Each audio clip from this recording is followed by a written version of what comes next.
Jaz bi to priporočil vsem klubom, društvom, zvezam, ker bi lahko rekli, da vsi, ki se ukvarjajo s športom, na nek način vozijo tudi avtomobile oziroma kombije, vozijo otroke na tekme, na dirke, na tekmovanja.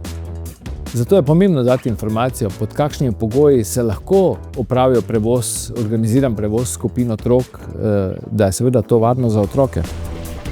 Sem prepričan, da vsak tak trening, vsaka taka izkušnja lahko pomaga.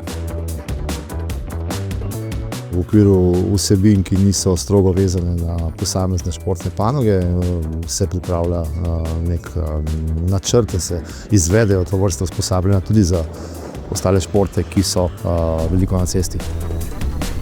Najbolj primeren način, po mojem mnenju, bi bilo umestitev teh vsebin, tečaj varne vožnje, v programe strokovnega izpopolnjevanja, to se pravi licenciranja kadrov v športu.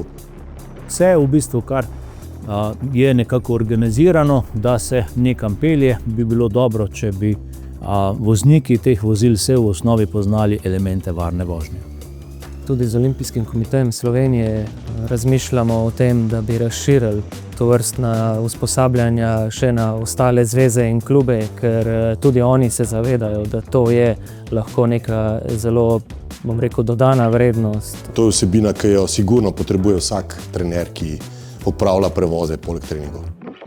Mislim, da vsaka taka informacija ali pa celo praktičen del, kjer policija ali pa vaši inštruktorji seznanimo voznike z nekaterimi značilnostmi, specifikami, da pripomore k varni udeležbi v cestnem prometu.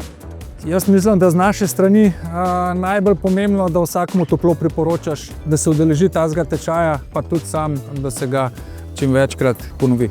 Vsak, ki se vozi z avtomobili, bi mu prav prišla tale trening varne vožnje.